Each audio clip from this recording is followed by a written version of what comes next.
INS विक्रांतवर नौसैनिकांसोबत पंतप्रधानांनी साजरी केली दिवाळी। नौसैनिकांना संबोधित करताना देशाचं सैन्य सामर्थ्य पंतप्रधानांनी केलं अधोरेखित।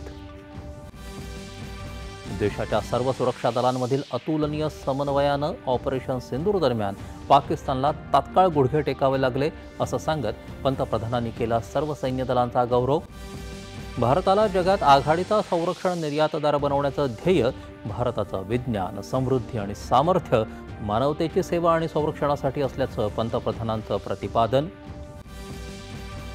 दिव्यांचा सण दीपावली निमित्त सर्वत्र उत्साह। आज नरक चतुर्दशी, घरोघरी अभ्यंगस्नानाचा सोहळा। सीमेवरही जवानांमध्ये होते आहे दिवाळी साजरी। विकसित महाराष्ट्र 2047 मसुद्याला मुख्यमंत्री देवेंद्र फडणवीस यांच्या अध्यक्षतेखालील सल्लागार समितीची मान्यता। महाराष्ट्राचं हे व्हिजन डॉक्युमेंट साकारणार विकसित भारताचं स्वप्न, मुख्यमंत्र्यांचा विश्वास। विविध आरोग्य योजनांचा समन्वय साधण्यासाठी आणि सर्व आरोग्यविषयक योजनांची अंमलबजावणी एकाच छताखाली प्रभावीपणे करण्यासाठी राज्यात स्थापन करण्यात येणार वॉर रूम। ओबीसी आरक्षणाच्या मुद्द्यावर सरकारची भूमिका ठाम, कोणाच्याही ताटातील वाटा काढून दुसऱ्याला देणार नाही।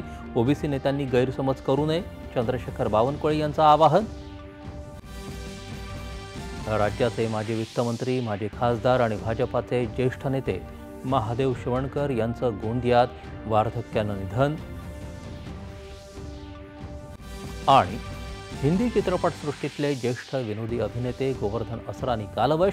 असरानी यांच्या पार्थिवावर मुंबईत अंत्यसंस्कार।